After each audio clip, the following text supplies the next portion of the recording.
السلام علیکم ویورز، آج کا پہلا سوال بہت امپورٹنٹ، بہت نازک، بہت حساس۔ اصغر بلوچ صاحب نے لکھا ہے چونیا۔ وہ کہتے ہیں جی فواد چودھری ابھی تک اندھیرے میں ہیں، انہیں یہ تو پتہ نہیں کہ کل کس جماعت میں جانا ہے، مگر یہ پتہ لگا لیا کہ قائد اعظم اسلامی جمہوریہ پاکستان کو مذہبی ریاست نہیں بنانا چاہتے۔ یہ بات انہوں نے کل ایک پروگرام میں کہی۔ سر کیا آپ ان کی اس بات سے متفق ہیں؟ کیونکہ اگر قائد نے ایک سیکولر ریاست بنانی تھی تو پھر پاکستان کا مطلب کیا لا الہ الا اللہ کا نعرہ ہی کیوں استعمال کیا؟ اصغر بھائی، میرے دوست، اگر مجھ سے چھوٹے ہو تو میرے بیٹوں کی طرح ہو۔ میں بہت درد دل رکھنے والا ایک پاکستانی ہوں۔ میں پوری ذمہ داری سے کہہ رہا ہوں کہ فواد نے جو ٹھیک کہا یہ ہر پڑھے لکھے آدمی کو پتا ہے، کوئی نئی بات نہیں۔ چودھری فواد نے ٹھیک بات کی ہے۔ اور یہ نعرہ پاکستان کا مطلب کیا؟ لا الہ الا اللہ، یہ رسول اللہ۔ دیکھیں، بات سنیں، یہ قائد اعظم نے کبھی نہیں لگایا، کبھی نہیں۔ جب جلسے جلوس ہوتے ہیں تو اس میں رنگ برنگے نعرے لوگ گھڑ گھڑ لیتے ہیں۔ قائد اعظم سیکولر ملک چاہتے تھے، ورنہ یہ تباہی نہ مچتی۔ دوسری بات، ایک بات ذہن میں رکھنا، سیکولر ہونے کا مطلب لا دین ہونا نہیں ہوتا۔ قائد اعظم عصر حاضر کے چند بڑے لیڈرز میں سے ہیں۔ یہ جو تباہی مچی ہے اس ملک میں، جو نفرتیں، جو قدورتیں، جو شہادتیں ہوئی، جو قتل عام ہوا، اس کی وجہ یہ واردات ہے ان لوگوں کی کہ جی حکمران اللہ، اللہ تو کائناتوں کا حکمران ہے، اکیلے پاکستان کا ہے۔ یہ خود ذمہ داری ادھر ڈالی ہوئی تاکہ کوئی مورا پکڑ کے ان کی چمڑیاں نہ ادھیڑے۔ حضرت علی کے پاس ایک بندہ گیا کہ جبر اور اختیار کیا ہے، میرا اختیار کتنا ہے فلانا، تو آپ نے فرمایا ایک ٹانگ اٹھاؤ۔ اس نے اٹھا لی۔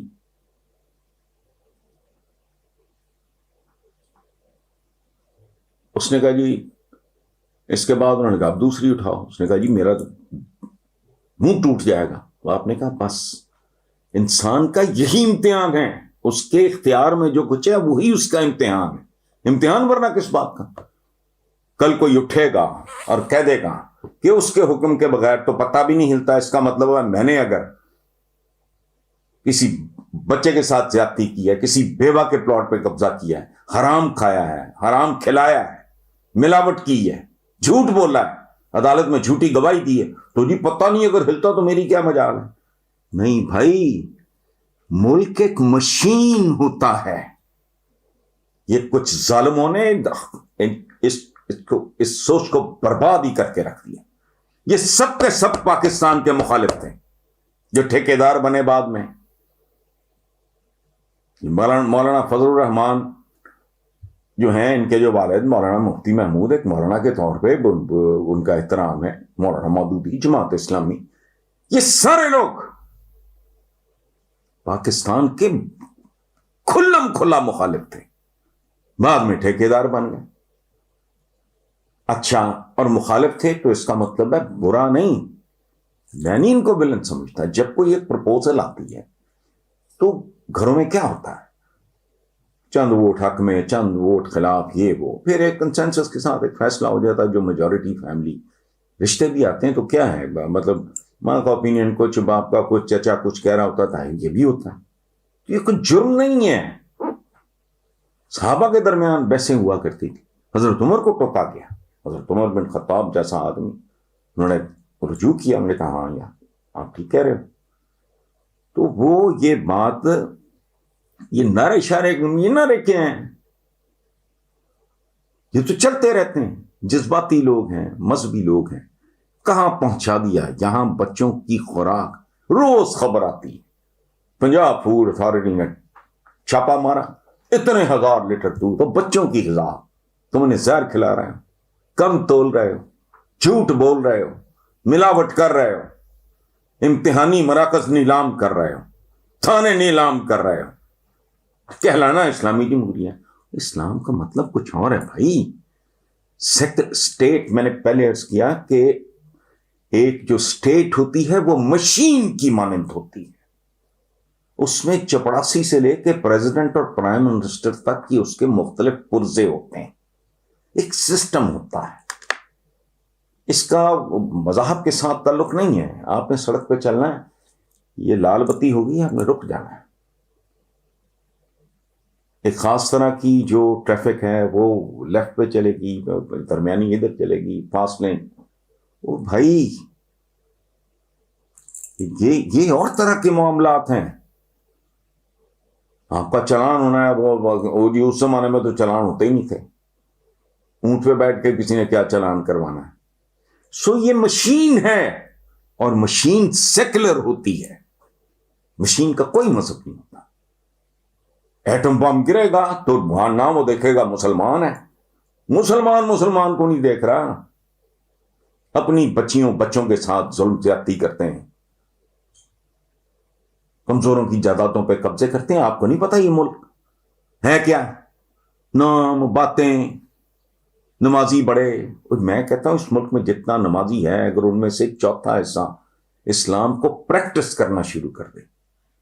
نماز کیا ہے؟ پنکچویلٹی ہے. کہتے ہیں ویلے دی نماز تے کویلے دیاں ٹکراں. رب کو یاد کرنے کے لیے بھی کوئی آورز مخصوص ہونے چاہیے؟ نہیں. لیکن نہیں, پنکچویلٹی, ایکویلٹی, کندھے سے کندھا ملاؤ, لائنیں سیدھی ہوں. اس کا مطلب ہے زندگی میں معاملات صراط مستقیم, سیدھا. وضو کرنا ہے, کیا ہے؟ پاکیزگی, گٹے دھونے ہیں. آنکھ کی پاکیزگی ہو, دل کی پاکیزگی ہو, اعمال میں پاکیزگی ہو. سو سیکولر ہونے کا مطلب لا دین ہونا نہیں ہوتا. That should be a personal matter. اقلیتوں کی حفاظت کیا کیا تھا ہمارے خلفاء نے کہ بھئی باوجود ہمیں چھوڑنا پڑ رہا ہے, ہم آپ کی حفاظت کا ذمہ جو ٹیکس ہم نے لیا تھا وہ ہم آپ کو واپس کر رہے ہیں. آپ ذمہ دار ہوتے ہو اپنی اقلیتوں کے. مسلمان اگر قاتل ہوگا تو سزائے موت ملے گی. مقتول بھلے کسی اور مذہب کا ہو. تو اپنے مذہب کی عزت کریں, قدر کریں. یہ مشین ہے. فریج مسلمان, ہندو, سکھ, عیسائی نہیں ہوتا. ہوائی جہاز کا کوئی مذہب نہیں. ایٹم بم کا کوئی مذہب نہیں. جہاں بھی گرے گا تباہی, ختم. اس نے شجرہ نسل نہیں پوچھنا. راکٹ ہے, کوئی مذہب نہیں ہے. ایون ہتھیار کا عام. میں تو مشین کی بات کر رہا ہوں. اور ملک ایک بہت پیچیدہ اور خطرناک اور نازک مشین ہوتا ہے. اوپر سے لے کے نیچے تک, جب تک ہر پرزہ اپنی جگہ ٹھیک طریقے سے بہیو نہ کر رہا ہو, ٹھیک طریقے سے فنکشن نہ کر رہا ہو, پوری مشین متاثر ہوگی. اور حال وہ ہو جائے گا جو آج آپ کے پاکستان کا ہے. اس لیے چودھری فواد صاحب سے آپ کو کوئی اور اتفاق ہو نہ ہو, اختلاف ہو, بسم اللہ, بٹ بی شور یہ بات انہوں نے 100% درست. اور یہ کتاب بہت قابل مسلمان کی, جس کی زندگی جوانی بنگال میں گزری, پھر اس نے پاکستان میں جاب کیا, اب وہ بیرون ملک ہے. کتاب پڑھ کے دیکھیں, ہسٹوریکل فیکٹس ہیں. یہ کوئی طلسم ہوش ربا نہیں ہے, کوئی ناول نہیں ہے, کہانی نہیں ہے. کتاب کا نام کیا ہے؟ Indian partition and the minorities. Sarojini Naidu جیسی خاتون کہا کرتی تھی بابائے قوم کے بارے میں, ہندو مسلم اتحاد کے سفیر ہیں, ambassador of Hindu Muslim unity. Congress جو ہے اگر کمزرفی کا مظاہرہ نہ کرتی تو بابائے قوم کانگریس میں تھے. اس وقت پاکستان کا وہم و گمان بھی نہیں تھا. یہ بات ہوئی تھی انگلینڈ میں. رحمت علی جس نے نام جنہوں نے رکھا تھا پاکستان, یہ ہوتا لونڈے لپاٹوں کا. اس زمانے میں تو یہ کانسیپٹ تھا. بابائے قوم تو کانگریس میں تھے. اس لیے پلیز سمجھیں, ورنہ اس ملک کا حال اس سے بدتر ہوگا, جس کی شاید اب گنجائش نہیں. بہت خوبصورت سوال ہے جی ویورز. دوسرا سوال آج کا شہباز علی ہیں اسلام آباد سے. وہ کہتے ہیں ہمارا معاشرہ زوال تنزلی انحطاط کی حدود کو چھو رہا ہے. اگر آپ کسی کو کہیں نماز پڑھتے ہیں تو وہ آگے سے کہے گا آپ پڑھیں اور میرے لیے بھی دعا کر دیں. اگر لوگوں کو پتہ چلے کہیں سونے کا سکہ مل رہا ہے تو بھاگ کے پہنچ جائیں گے. کیا اب یہ کہنا درست ہے کہ ہم مکمل طور پہ مادیت پرست بن گئے؟ شہباز، ایک بات آپ یاد رکھو میرے بھائی، مادیت پرستی اور روحانیت ایک ہی چیز ہے.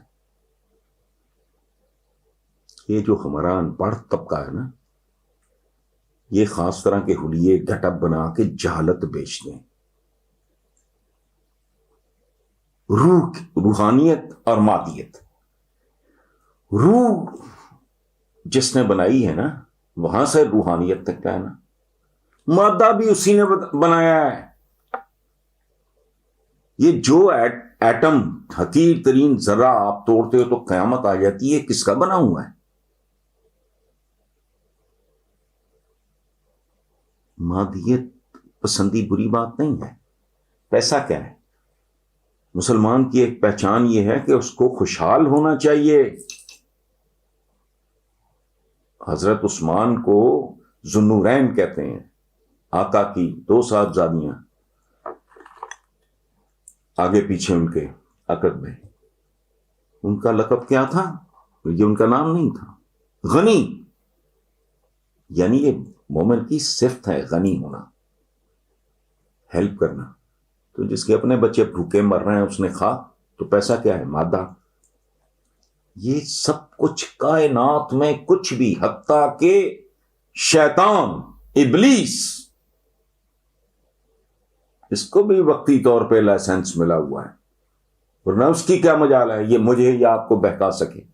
مادیت پرستی کو کر دیں علیحدہ، یہ جھوٹا پروپیگنڈا ہے.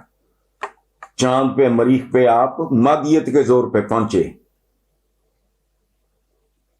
یہ ہمارے کوئی اولیاء اور صوفیہ میں سے تو نہیں کسی نے کوئی ادھر چیز بھیجی نا. تو یہ بھی سائنٹسٹ جو ہوتا ہے، بڑا سائنٹسٹ جو رب العزت کی اس کائنات کی پہیلیاں پوچھتا ہے، یہ وہ کہنے کو مادیت ہے، وہ سائنٹسٹ، وہ بھی روحانیت کی ہی قسم ہے. کون ہے جو مریخ تک لے جائے؟ آج ہم لوگ ہیں، کل نہیں ہوں گے. آج سے 500 سال کی بعد کی دنیا. اب خلا میں ہاؤسنگ سکیمز بن رہی ہیں، مادیت ہو گئی. اس کی مرضی کا نہ کچھ بھی نہیں. اس لیے مادیت کو ذہن سے نکال دیں جو آپ کا تصور ہے. میرا ایک بھائی کے طور پہ مشورہ ہے، باقی آپ اپنی مرضی کریں. اصل بات یہ ہے آپ کے اخلاق کیسے ہیں. آپ کو قطار بنانی آتی ہے؟ آپ کو اپوائنٹمنٹ کے مطابق بروقت پہنچنا آتا ہے؟ آپ کو اپنے فرائض اور دوسرے کے حقوق کا اندازہ ہے؟ ویسٹ میں جھوٹ کا رواج نہیں ہے، وہ نمازیں نہیں پڑھتے. نماز ہمیں جو کچھ سکھاتی ہے وہ اس پہ عمل کرتے ہیں، نماز وہ نہیں پڑھتے. میں نے ابھی کہا پنکچویلٹی تصور ہی نہیں ہے وہاں. یہ میرے ساتھ 2 بجے کا ٹائم ہو تو بندہ 3 بجے سیٹیاں مارتا آ جائے اور آگے سے بکواس کرے کہ جی ٹریفک بہت ہے. بھائی ٹریفک وہاں نہیں ہوتی، یہ نہیں ہے، تصور نہیں ہے. آپ کسی کا کو سن آف اے بچ گالی ہے، ماں کی گالی ہے، وہ اگنور کر دے گا. اسے کہو یو آر اے لائر، تم جھوٹے ہو، آپ کا گریبان پکڑے گا. وہاں 4 بچے آئس کریم کی ریڑھی کے پاس 2 کھڑے ہوں گے، آگے پیچھے ہوں گے، ڈنگروں کی طرح چمکٹا نہیں لگائیں گے. سو ہمارا جو حال ہے نا، ہم جنت دوزخ کے چکر میں زیادہ اچھا فرمایا. یہ صدقہ جاریہ ہے درخت لگانا، یہ ہے عام آدمی کو سمجھانے کے لیے، اس کو ٹیمپٹ کرنے کے لیے، اس کو انوالو کرنے کے لیے. ایک میچور آدمی کے لیے تو درخت لگانا ویسے ہی صدقہ جاریہ ہونا اپنی جگہ. وہ یہ تو کام ہی، میں نے ہزاروں درخت اپنے ہاتھوں سے لگائے ہیں، اپنے ہاتھوں سے، ملازموں کے ہوتے ہوئے خود لگائے. کام ہی خوبصورت ہے. ہم ہر چیز میں ثواب یہ نہیں دیکھتے کہ ہمیں اشرف المخلوقات کہا گیا ہے. ہمیں جانوروں سے، بھیڑیوں سے، شیروں، چیتوں، بندروں، کتوں سے ڈفرینٹ طریقے سے بہیو کرنا چاہیے. میں اگر کسی بچے کے سر پہ ہاتھ رکھتا ہوں تو میرے ذہن میں سچی بات ہے، ثواب نہیں ہوتا. میں انسان ہوں، مسلمان ہوں، ایک اچھا کام ہے میں کروں. پرندوں کو اگر آپ چوگا دیتے ہو، ثواب بات کی بات ہی خوبصورت. کہیں پھول لگاتے ہو، درخت لگاتے ہو، پودا لگاتے ہو، کسی کی رستے میں کوئی چیز ایسی پڑی ہے، موٹر سائیکل پہ کوئی بچہ ٹکرا جائے، گر جائے، آپ اس کو ہٹا دیتے ہو، خوبصورت حرکت ہے. تو پلیز یہ مادیت وغیرہ سے آگے نکلیں. مادیت بہت اچھی چیز ہے. مادیت روحانیت کا ہی حصہ ہے. جو کچھ کرتے ہیں ہم اس کرۂ ارض پہ یا جہاں بھی کسی اور سیارے پہ بھی کریں اگر، تو کس کا بنایا ہوا ہے؟ وہ رب العالمین، وہ رب المسلمین نہیں ہے، وہ رب العالمین، اس کا بنایا ہوا ہے. اچھا اگر فلاں چیز سے میں نے فلاں چیز بنا لی ہے، یا فلاں چیز سے میں نے یوں کر لیا ہے، تو اس میں سارا کچھ وہ کس کا رکھا ہوا ہے؟ اگر میں نے ڈھونڈ لیا نیوٹن نے کہ جی گریویٹیشنل پول، کشش ثقل کو چیز ہوتی، تو اس نے ڈھونڈی ہے. اس نے کشش ثقل زمین میں پیدا نہیں کی، اس نے ڈھونڈی ہے. اپنے رب کی، اپنے خالق کی ایک پہیلی ڈھونڈی ہے. ایویں نہیں کہا گیا حصول علم کے لیے چین جاؤ. چین میں آپ نے دینیات، اسلامیات پڑھنی تھی، انہوں نے آپ کو وضو کرنا، نماز پڑھنا سکھانا تھا. نہیں، سیکولر علم جو تمہیں چاند اور مریخ تک لے جائے. ہمارے علامہ اقبال صاحب فرماتے ہیں، محبت مجھے ان جوانوں سے ہے ستاروں پہ جو ڈالتے ہیں کمند. کمندیں تو وہ ڈال رہے ہیں، یہاں جیسی کمندیں پڑ رہی ہیں وہ آپ بھی جانتے ہیں، میں بھی جانتا ہوں. انہی باتوں نے ہمیں برباد کیا ہے. تھینک یو شہباز صاحب، سوال اچھا تھا. ظفر خان صاحب ہیں، اوریجنلی لاہور کے رہنے والے ہیں، آج کل جاپان میں ہوتے ہیں. وہ کہتے ہیں جی پی ٹی آئی حکومت کی طرف سے عوام کے ساتھ فیول پرائس ایڈجسٹمنٹ کی مد میں بجلی کے بلوں میں اضافے کے بعد صرف 28 یونٹ خرچ کرنے پہ بل ملاحظہ کریں. بجلی کی اصل قیمت 254 روپے، ٹیکس لگا کے بل 3572. ظفر خان صاحب بالکل درست ہے، لیکن پلیز میں اللہ کو گواہ بنا کے بیٹھا ہوں، میں نے کبھی پرواہ شرواہ نہیں کی حکمرانوں کی، کبھی نہیں، کبھی نہیں. کبھی میرے تعلقات اس لیے اچھے نہیں رہے کبھی کسی کے ساتھ. وہ ان کے ساتھ بھی میرے تقریباً بگڑے ہوئے ہیں، اور مجھے بھی پرواہ اس بات. میں دیانتداری سے حکمرانوں کو ہمارے ہاں کہتے ہیں مائی باپ. آپ کے مائی باپ جو پچھلے تھے نا، کیا ہوتا ہے عربی میں ہمارے جو بزرگ، ہمارے اصلی اسلاف روحانی، وہ کہتے ہیں سید القوم خادمہم. خادم ہوتا ہے بوجھ اٹھانے والا. ہمارے یہ جتنے اشرافیہ تھی، حکمران تھے سابق، یہ اس ملک کے ساتھ جو کچھ کر گئے ہیں اس کے نتیجے میں ہو رہا ہے جو کچھ ہو رہا ہے. کہیں کوئی عیاشیاں نہیں ہو رہی، یہ میں آپ کو بتاؤں، بالکل حرام کھایا جا رہا ہے. وہ چونکہ ہمارے اب ڈی این اے میں گھسا ہوا ہے، یہ ہماری فطرت ہے، ہمارا کلچر بن چکا ہے. ہماری اکانومی ہی حرام پہ چل رہی ہے، وہ بالکل اپنی جگہ. میں کسی کو بری ذمہ قرار نہیں دیتا، لیکن ایک سادہ مثال ہے آخر میں. میرے والد، اگر میں بالغ بھی ہوں، میں جاب شروع کر چکا ہوں، پریکٹیکل لائف میں آ چکا ہوں، اپنے پیروں پہ کھڑا ہو چکا ہوں، لیکن اگر آبائی جائیداد میرے والد نے گروی رکھی ہے اور میرے پاس اتنے پیسے نہیں ہیں کہ میں اسے چھڑوا سکوں، تو وہ آبائی گھر مجھے سرنڈر کرنا پڑے گا. جو حقائق سے واقف نہیں ہوں گے وہ کہیں گے یہ کپوت ہے، باپ کی جائیداد بیچ گیا، حالانکہ باپ ہی بیچ گیا ہے. سو پلیز، یہ اکانومی ہے. بات جو آپ کر رہے ہیں ظاہر ہے میں اسی ملک کا شہری ہوں، اور یہ میرے لیے بھی تکلیف دہ ہے، ذاتی طور پہ ہو نہ ہو۔ میں جب لوگوں کی، جیسے آپ نے بات کی ہے، دکھ ہوا مجھے۔ میں واک کے لیے پارک میں جاتا ہوں تو وہاں مرد حضرات، بہنیں ہماری، بیٹیاں پوچھتی ہیں، میں کوشش کرتا ہوں کم سے کم لفظوں میں ان کو سمجھانے کی۔ باقی یہ کریں، وہ ملک پہنچا کہاں گئے، لیکن یہ خود بھی نا ان کا جرم ہے۔ یہ کافی معاملات میں کافی بے وقوف ہیں۔ یہ 3 سال میں لوگوں کو سمجھا نہیں پائے کہ جب آئے تو ملک کہاں کھڑا تھا، اور جہاں کھڑا تھا اس کے بعد لاجیکل سیکوینسز کیا تھے، اور ہم نے کیا کیا، یہ نہیں سمجھا پائے۔ یہ ٹکڑوں میں کبھی کوئی ادھر بات، کبھی اس طرح بات سمجھ نہیں آتی۔ شیکھر صاحب ہیں فرام بامبے، انہوں نے کہا جی کہ ہمارے سپر سٹار سلمان خان کو ایک سانپ نے، برتھ ڈے تھی یا اپنے فارم ہاؤس پہ تھے تو 3 بار ڈسا، تو آپ کا اس پہ کوئی رد عمل؟ تو میرا رد عمل کیا ہونا ہے، سانپ جانے اور سلمان خان جانے۔ لیکن میرا ایک ذاتی خیال ہے، میں نے سلمان خان کی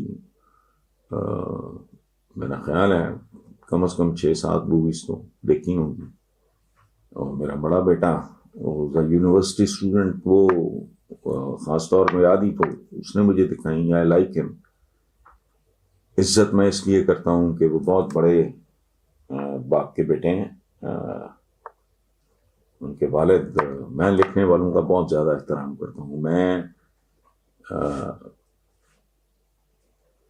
اولیاء، صوفیاء، پیغمبروں کے بعد، بلکہ سچ پوچھے میں احترام کرتا ہوں سائنٹسٹ کا، اس کے بعد میں احترام کرتا ہوں اہل قلم کا۔ تو سلمان ایک بہت بڑے باپ کے بیٹے ہیں جن کی بہت کنٹریبیوشن ہے، سلیم خان۔ تو میرا ذاتی خیال یہ ہے کہ وہ سانپ نہیں تھا۔ سلمان کو بات سمجھ نہیں آئی، شاید سمجھے بغیر، جانے بغیر مار بھی دیا ہو، یا وہ اگر نکل گیا، وہ سانپ نہیں ہوگی، وہ سپنی ہوگی، ناگنی ہوگا، ناگن ہوگی۔ اس نے سلمان خان کی وہ فین ہوگی، اس نے سلمان کی، آپ کہہ رہے ہیں 3 بار ڈسا ہے تو 3 بار پپی لی ہوگی۔ میں اس کو اس طرح دیکھتا ہوں۔ اللہ اس کو صحت اور زندگی دے، اس کو چاہیے ذرا احتیاط کیا کرے۔